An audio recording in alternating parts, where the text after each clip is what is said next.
Let's talk about the calculus of parametric curves. We're going to start by talking about velocity, speed, and acceleration, which is not in our textbook, but it's pretty important stuff, so we're going to talk about it here.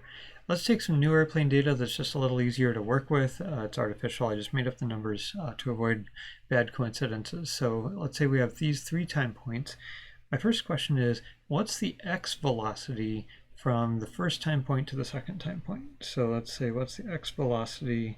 What would the units of x velocity be, do you think? It's usually distance per time unit, so it would be kilometers per minute. So on this first row here, what's the x velocity? Well, we expect to go 3 kilometers in the next 5 minutes. So we could say 7 minus 4 divided by 8 minus 3. So that's change in distance divided by change in position divided by change in time. And then on the next row, we'd say what? 11 minus 7 over 13 minus 8. And then what would we say for the y velocities? Go ahead and write that. What units would those be in? Still kilometers per minute. So on this row we went 2 kilometers, 22 minus 20 in 8 minus 3 minutes. And then we went 25 minus 22 over 13 minus 8. So that's the x velocity and the y velocity.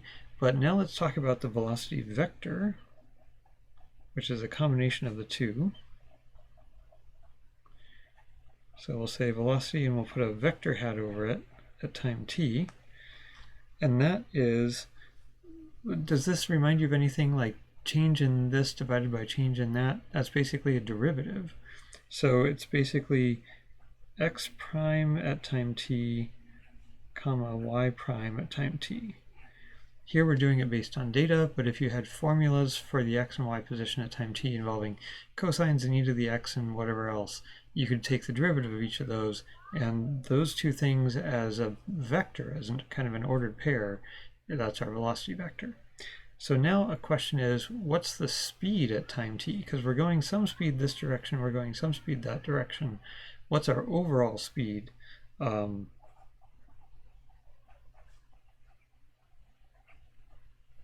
So take a sec to think about that.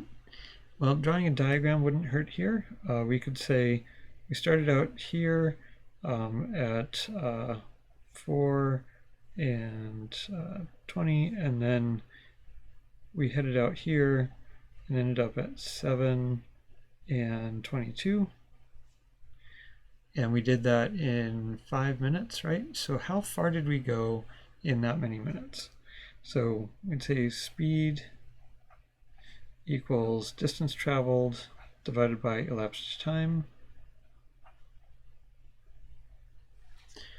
And let's do a long calculation here because it gets interesting. What's the distance traveled from this point to that point? Do you remember the distance formula from previous math classes? It's what? Square root of the difference of the x's squared plus the distance of the differences of the y squared.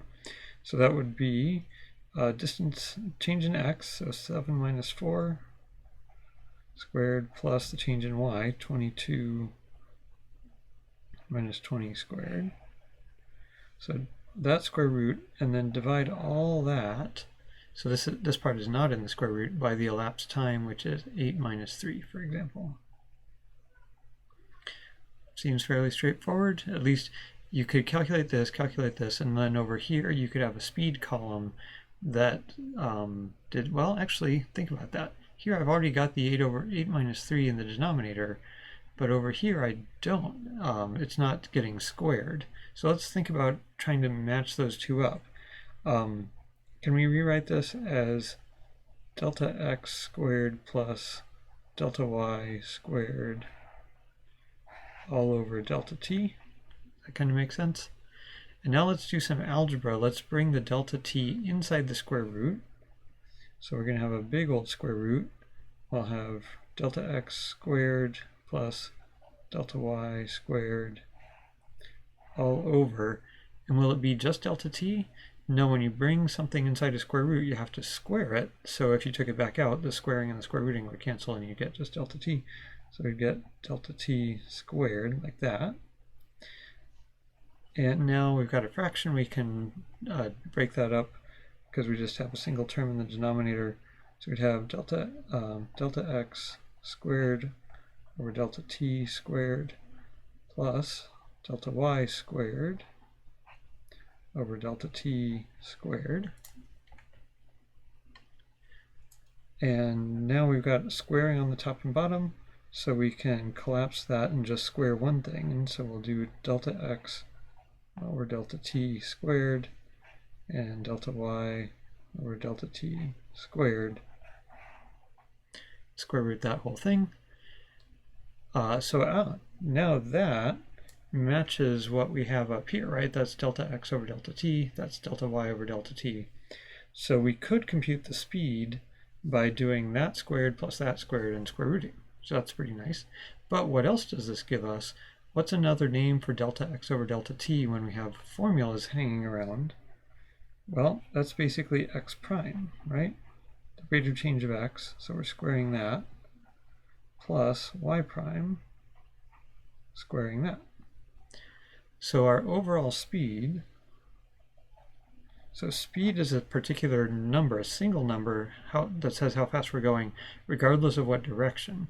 The velocity vector tells us how fast we're going this way and how fast we're going that way, and we end up kind of going diagonally. So the speed at time t is the square root of x prime of t squared plus y prime of t squared. So that's a handy way to say how fast am I actually going from a data set like this, or if you have formulas involving sines and cosines and e to a power and stuff. All right, so we've got the velocity vector, we've got the speed, and then the acceleration vector. I'm going to put a vector hat over it. Well, in ordinary one-dimensional movement, acceleration is the derivative of velocity, and velocity is x prime here. So we'll just do x double prime and y double prime. So that's a vector. It says which direction am I accelerating, or how hard am I accelerating in the x direction, how hard am I accelerating in the y direction. And then what's the magnitude of the acceleration, or how much acceleration is there? So the size of the acceleration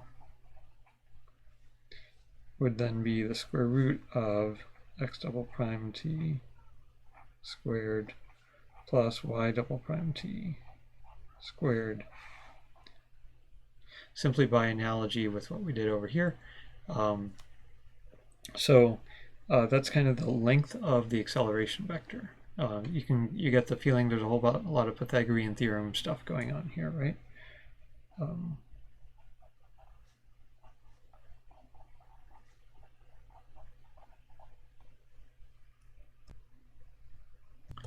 Here I've got a demonstration of the whole idea of a velocity vector and the acceleration vector. So I've got some a parametric curve defined. I said before you shouldn't use x and y as the names of your parametric curve functions, but here I'm using capital X and capital Y, which is different enough that Desmos is okay with it. So we're just doing sine 2t, sine 7t as our location. And then we're saying here, plot that as a green curve, so I've only got a little bit of that happening right now. And then I've got an orange point there. And then I've also got a velocity vector. So x1 here is defined as the time derivative of the x position. x2 is defined as the time derivative of the x1, which itself is the derivative, so overall that's second derivative. And then same thing for y. So right now the black vector is showing our velocity. It's saying where are we headed? If we keep going the speed we're going right now in x and y, where will we end up in one time unit? That's what the velocity vector is saying. And then this orange is called the normal vector. We didn't talk about that in paper and pencil, but it's basically saying if I'm standing on the boat or whatever with my face pointing directly forward with whatever direction we're going, and I stick out my arm to the right, that is the normal vector. That's perpendicular to the direction I'm going, so sometimes that's nice to keep track of. And then the red curve here is, or the red stick here, is my acceleration vector. It says, yeah, even though you're going that direction, you're accelerating this direction, which means you're mostly slowing down. So now I'm going to increase the time, and you can see we're getting to the top of a curve. The velocity vector has pitched over this way. The acceleration vector is still pulling us pretty hard down this way. And we'll keep going. And now we're heading down this way. And the acceleration vector is actually, it's still pulling us down, so we're going to be going faster downward. But it's also pulling us back to the left a little bit. So we can keep going this way. And at this point, the acceleration vector is pretty small, so I'm going to be going in mostly a straight line for the near future. And yes, indeed, we're doing that. And then we're turning the curve pretty hard here, so we're accelerating this way pretty quickly. Our velocity is kind of near zero. And so this is kind of keeping track of facing forward, which way is to the right, and how hard am I getting accelerated forward, backward, side to side, all that stuff. So it's kind of keeping track of a frame of reference and which way we're moving around as we're moving along a parametric curve.